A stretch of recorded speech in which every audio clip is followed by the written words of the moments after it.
All right, so this week in U.S. history, we have one lesson that we're working through, and that lesson is on the French and Indian War. And what you're going to discover is that the French and Indian War set us on the road that will eventually lead to the American Revolution. Now, this is one of my favorite lessons to talk about because there is a lot going on. All right, so please bear with me as we go through this introduction to the French and Indian War. Okay, now the first thing I want to do is I want to start off with this cartoon right here. Okay. Now, this cartoon appeared in newspapers in 1754. Okay. Now, if you look at your notes, you got a couple questions there. Who drew this picture of the cartoon? Well, this picture of this cartoon was drawn by a man by the name of Benjamin Franklin. Okay. So Benjamin Franklin drew this in 1754. And as you can see, it is a picture of a snake that is cut up into 8 parts. And what Franklin was building on was a superstition that if a snake that had been killed and cut up, if its pieces were joined together by nightfall, that the snake would rejoin and live again. Okay, so in 1754, Benjamin Franklin drew this image of a severed snake to encourage the British colonies to unite against the threat posed by French and Indian forces. It was inspired by the superstition that a sliced snake would revive if the pieces of its body were joined before sunset. Okay, so by nightfall, if the snake was put back together, it would resurrect. Okay, now a couple of questions about this picture here. Number one, why is there only 8 segments? Because we know the 13 colonies. Well, if you look up here, New England is only one segment, okay? Instead of breaking it into 4 segments, New England is one. Then you got New York, New Jersey, Pennsylvania, Maryland, Virginia, North Carolina, South Carolina, and look, Georgia is missing. All right? So the New England colonies are represented as only one segment. Georgia's missing. Also, Delaware is missing. Okay? And if you added those in there, you would come up with 13 colonies. Okay? So Delaware's missing, Georgia's missing, and New England is pictured only as one. The next question is, and Georgia had not been established as a colony yet. The next question is, why do you think this image is so persuasive to colonists who may never have thought of separate colonies as parts of a whole? Because remember, and that's something you got to understand as we move into the American Revolution here, each one of these colonies saw itself as a separate entity. They really hadn't thought about working together as one. Okay, each one was its own separate kingdom, so to say. And the answer lies in the phrase at the bottom: join or die. Just like the snake, if we don't put the pieces together by the time the sun sets, the snake dies. If the colonies don't come together, they will die. If they remain divided, they will die. This is why this cartoon is so persuasive in getting the colonies to act as one, because if they don't, they're going to die. Now, by the way, this cartoon is going to come back. We're going to see it again during the American Revolution. Okay. Very, very similar message. In the American Revolution, we're also going to see the Don't Tread on Me flag, which pictures a united snake. Okay. In fact, that flag has been adopted in recent years by the Tea Party. But we're going to see this image again with the American Revolution. Okay. Now the question becomes, okay, so what's the big deal with this cartoon? Why is this coming out in 1754? What exactly is going on? All right, well, let's go back and let's talk about what's happening. And we got to go back to colonization first. Okay. England's hated enemy is France. Okay. France and England have never gotten along. If you look back through the history of Europe, France and Britain are continuing at odds with each other. Okay. Well, the same thing's going to happen over here in North America. France is going to be Great Britain's biggest rival in North America. Okay. Both sides want land. Now, France has already established itself with New France. New France is this area right here on the map, this kind of light orange, yellowish area here. It includes Canada, okay, the Great Lakes region, and then the Mississippi Valley, okay, the Mississippi River Valley right there. All right, so this is the area that comprises New France, okay. Now, even though both sides want land, okay, France is not like Britain. They are not interested in establishing large and populated colonies in North America. That is not their goal. What they are interested in is fur trade. All right. And we talked about that with the last unit. Why does France come here? Why does France go to Canada? It wants to get involved in the fur trade. We also mentioned that Catholic priests came over with French explorers, and they are there to convert Native Americans. Now, we talked about this in the last unit. Because the French need Native Americans for the fur trade, and because Catholic priests want to convert Native Americans, the French develop the best relationships with Native Americans. Okay, the French settlers rely on Native Americans for the fur trade, so they have better relations with the natives than the English do. Okay, but make no mistake, all right, even with the Catholic priests, okay, if the Indians were doing what they were supposed to be doing, everything was good. But if the Indians start to step out of line, there's tension there. Okay. And we talked about that. All right. No matter how good the relationships are, the Native Americans are still being taken advantage of. Okay. Now, as more and more English come over, that's going to lead to conflict. Okay. As the French presence here grows and as the British presence here grows, that's going to lead to more conflict. And it makes sense because Britain and France have been hated enemies for years and years and years and years. Okay, so now they're just bringing it over to the New World. All of this tension is going to come to a head in 1754. Okay, over land on the western side around the Ohio River. Okay, so in 1754, fighting breaks out between the British and French over western land around the Ohio River. Okay, now this map down here says this is the land in dispute. This is the bad map. Okay, the Ohio River is actually over here. Okay, this is where the disputed land is going to be because here's Ohio right there. So this is where the disputed land is going to be. Okay, the French already occupy it, and as you can see, the British 13 colonies are right here. They would like to continue to expand west. Okay, so it makes sense that there's going to be conflict over this land right here. Okay, but that's what starts this conflict. It's over land. Now, 1754, we get this guy. This picture used to hang in Washington and Lee University. You could see the original oil painting in Washington Lee University. This is George Washington when he was in the French and Indian War. Okay. In 1754, Virginia troops led by Washington marched to the Ohio River to drive out the French. Now remember, we are still British colonies. This is before the Revolution, so we are Britain's allies, okay? We are British allies. We are on the same side as Britain, okay?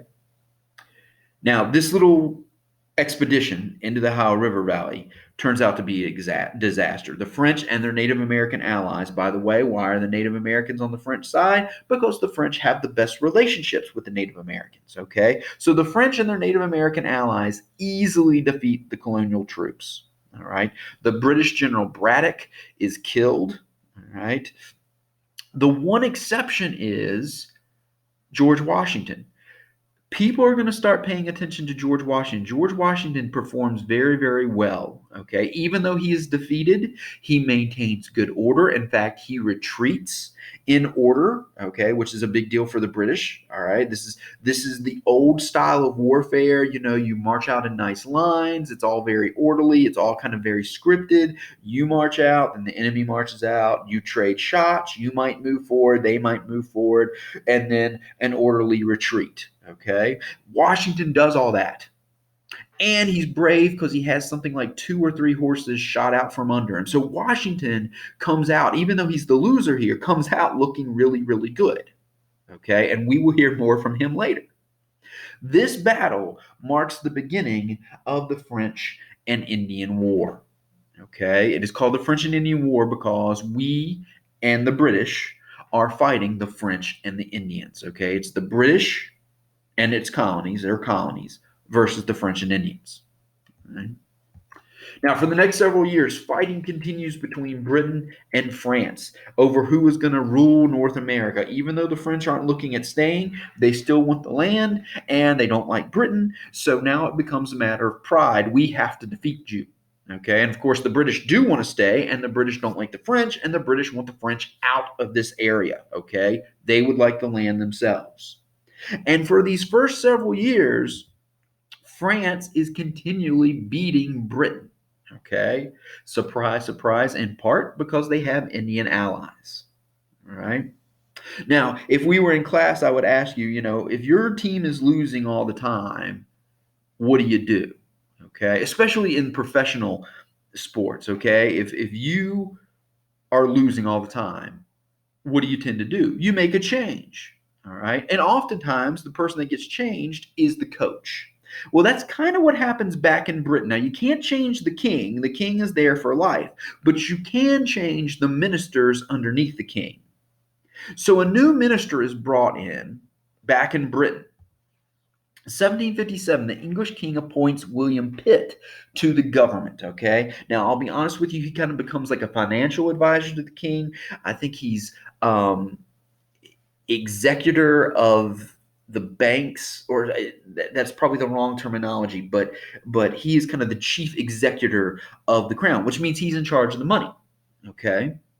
And one of the things he does when he comes in is he begins to reorganize his department, okay, and try to cut down on a lot of needless spending and stuff like that. And the other thing he does is like he says, look, guys, if we're going to win a war, we need to be sure that our money is going to the army.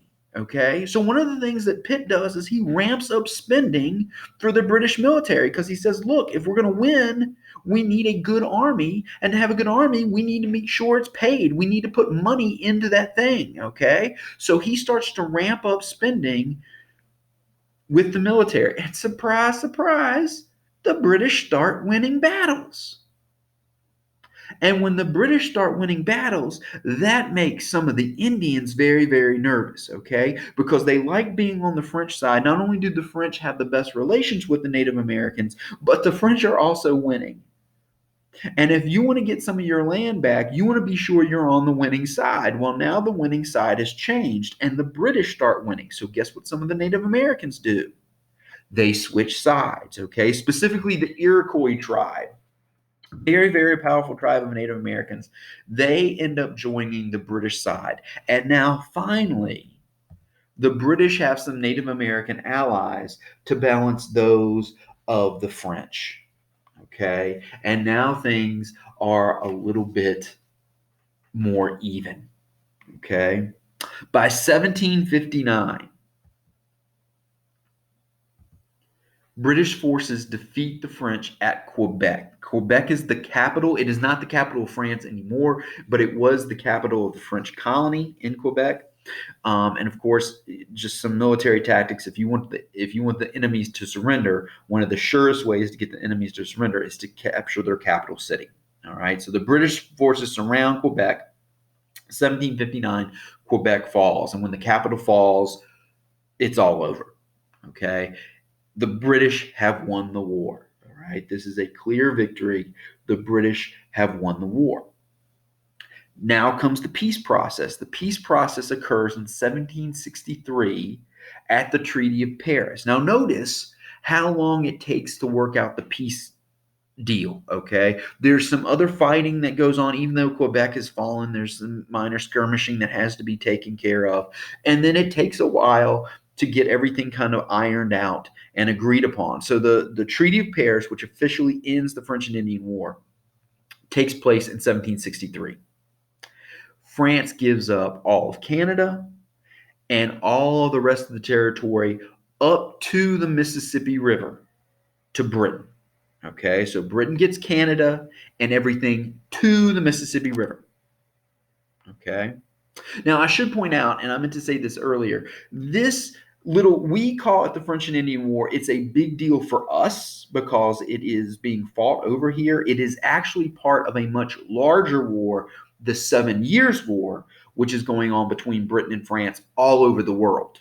Okay, it's going on between British and French colonies all over the world. So that's another reason it takes a while for the peace treaty to get ironed out, okay, because the fighting has to end in all these different theaters around the world. Okay, so Britain wins. In terms of what's going on here in this country, it gets all the land, it gets Canada and everything to the Mississippi River. Okay, France is still going to hold on to territory past the Mississippi River, and that's going to come into play with Thomas Jefferson and the Louisiana Purchase, but more on that later when we get to that part of the story of our country. Okay, so right now Britain has won, and it's gotten everything to the Mississippi River.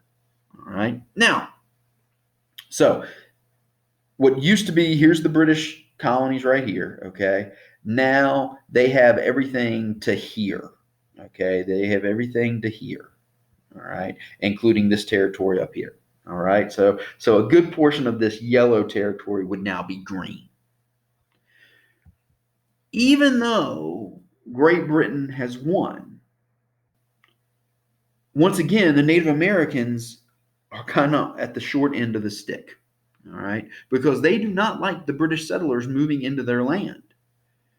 And now Britain controls all this land and it assumes it can move into that area. More importantly, the British colonies think they can expand into that area. So we have colonial settlers moving west. And the Native Americans don't like that. And what happens when the Native Americans and colonists come into conflict over land? They fight. Okay. Pontiac, who was an Ottawa chief, led a group of Native Americans in an attack on a British fort. And then all of a sudden, all up and down the border of the 13 colonies, Indian attacks kind of break out. And now it's the British, more importantly, it's the British colonies versus the Indians. And the colonists are going to look at the mother country, they're going to look at Britain and say, look, we didn't want you over here in the first place fighting the French, but you came, okay, and you got us involved in your fight with the French, and now we're fighting against these Indians because you want all this land, and we want to move into that land, and they won't let us. We need your help, okay? So Britain now has to stay and help the colonists fight the Indians, which it doesn't want to do. And surprise, surprise, the Indians win, okay? The Indians win.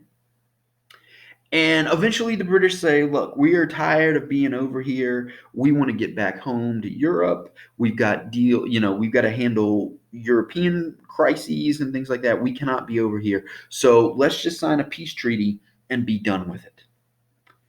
And at the peace treaty, the two sides show up, and really it's the British colonists.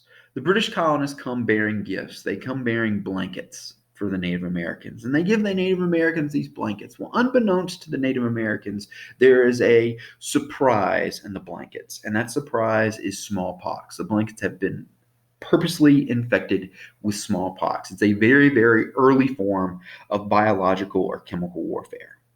And what do we know happens when Indians come into contact with European diseases? They die. And all of a sudden, all these Indian populations begin to get sick and die. Men, women, children, old people. And suddenly the tables have been turned at the peace negotiations. When the Indians show up, they get these blankets, and then all of a sudden their people start to die. They become very, very concerned, and they are willing to do anything they can to get this process started, okay, and get this process over with. So they are willing to agree with the colonists, with Britain, to anything if they can just get this thing over with and protect their people, okay? So the disease killed many of the dissenters of these Indians that had attacked the colonists, and those that were left quickly surrendered, okay? Now, you might think that's it. where do we go from here? Well, Britain has decided to tell the colonies, you know what, we are really tired of being over here. We came over here to protect you from the French, and the colonists quickly say, we didn't ask you to. It really was your fight, okay? We're your colonies, and you were fighting France over colonies, over land, but we didn't want you here. But Britain says, no.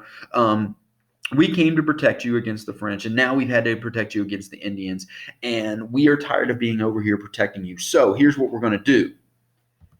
They passed the Proclamation of 1763. Now, on your notes, you got three questions there. Question number one, what was the Proclamation of 1763 meant to do? It was meant to prevent further fighting. Okay, like I said, Britain has decided we are tired of being over here. We protected you against the French. We protected you against the Indians.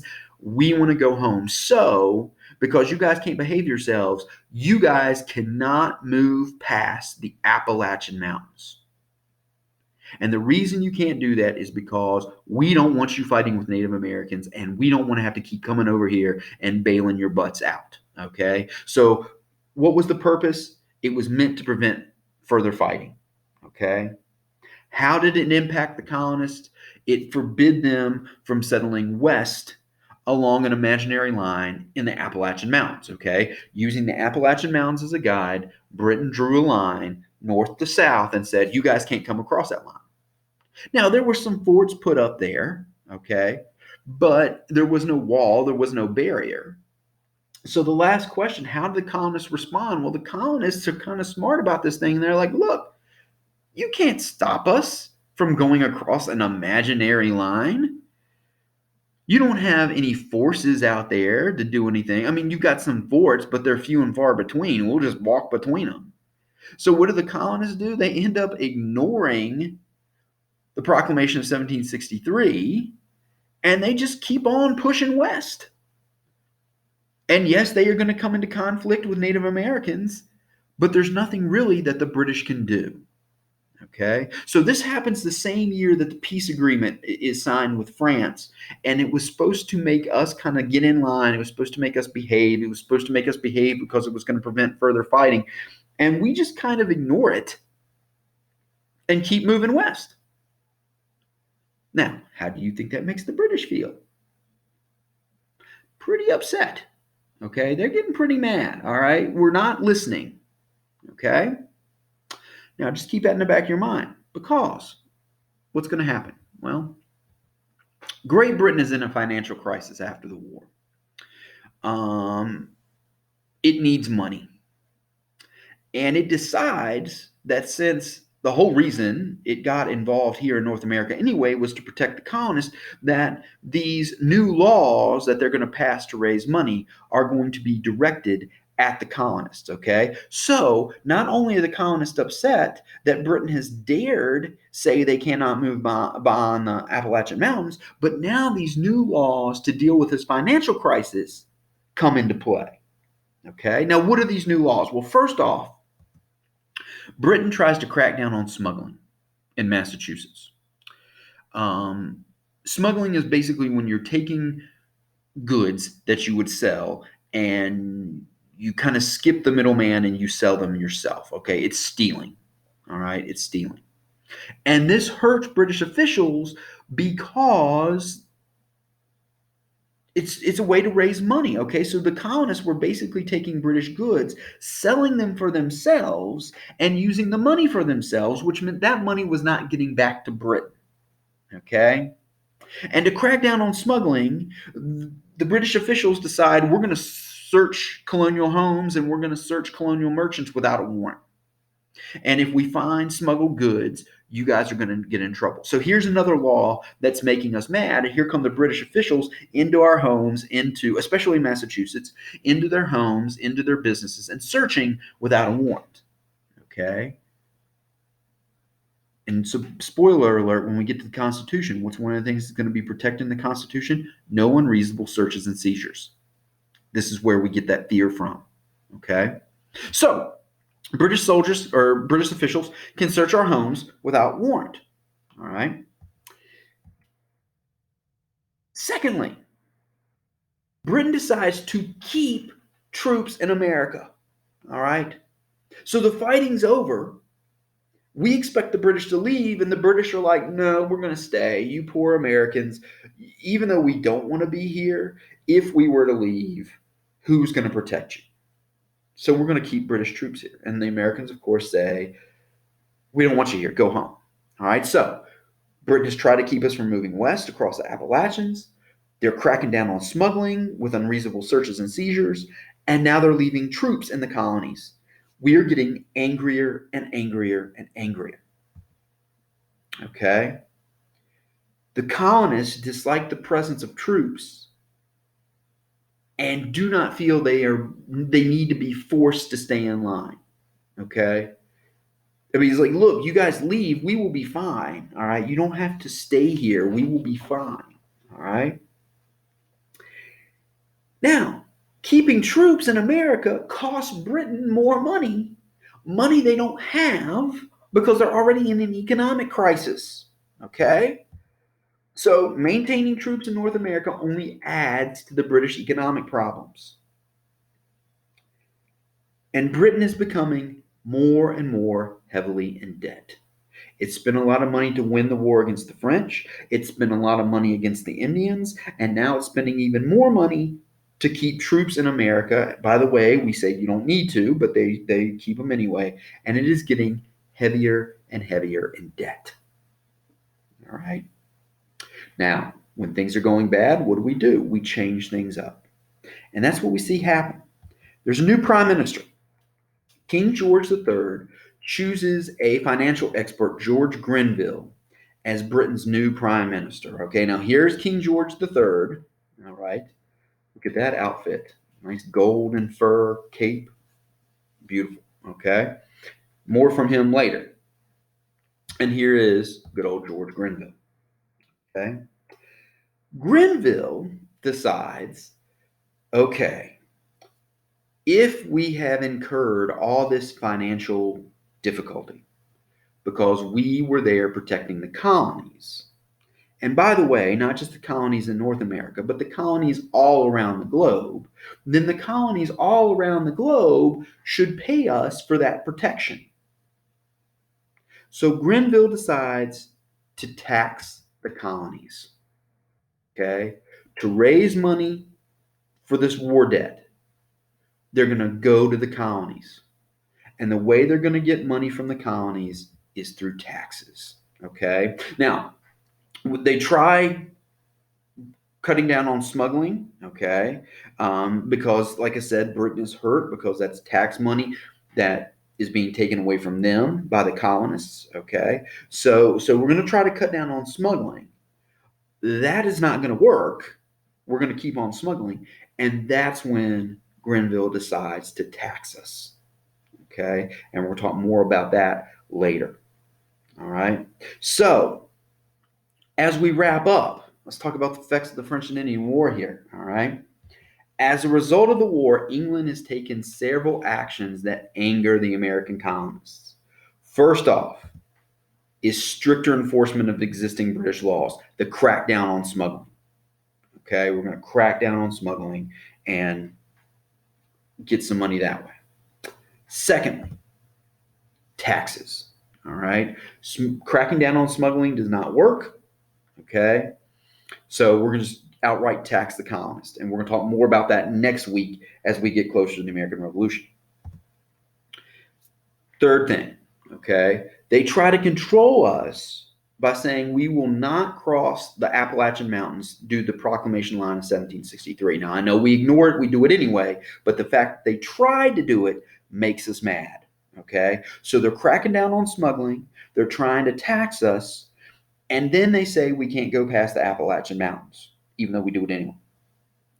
All of this we see as an attack on colonial self-government. And to top it all off, not only are they doing all that, but remember, they're keeping those troops here as well, which we see as a direct threat to our self-government. Why do we need British troops here? We can take care of ourselves, okay? So that is the state that we are in after this French and Indian War. Things between us and Britain are quickly getting sour, okay? They are attacking our self-government. They are doing it by trying to crack down on smuggling. They are doing it by keeping British troops here that we don't want and we don't need. And they are attempting to tax us. And we are just getting angrier and angrier and angrier. And all we're waiting for is an event that's going to set us off. And we will talk about some of those events next week. All right. Now, the last thing, and I know this is not on your notes, but I want to show you this real quick because it will be on the quiz for this lesson. Okay. Here's the new map of British America. All right. Now, remember, these were the original 13 British colonies. Okay. These were the original 13 British colonies. After the French and Indian War, Britain gets all of this land. Okay. It draws that proclamation line, but Britain gets all of this land from France as a result of winning the French and Indian War. Okay. So you got the original 13 colonies here. Now all this pink area is here. This belongs to Britain now after the French and Indian War. And of course, we, the colonies, want to move into that land. Britain says no and puts in that proclamation line of 1763 through the Appalachian Mountains.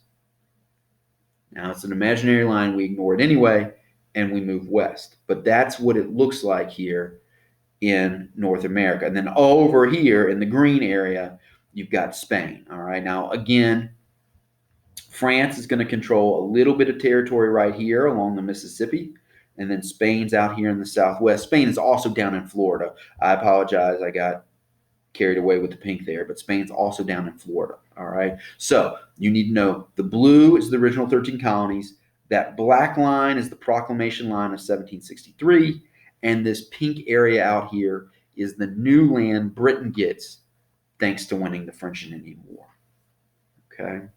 So we're going to leave this lesson. Britain is in control. All right. France is gone. But now relationships between Britain and her colonies are quickly souring. And we are on the road to a major confrontation with Great Britain.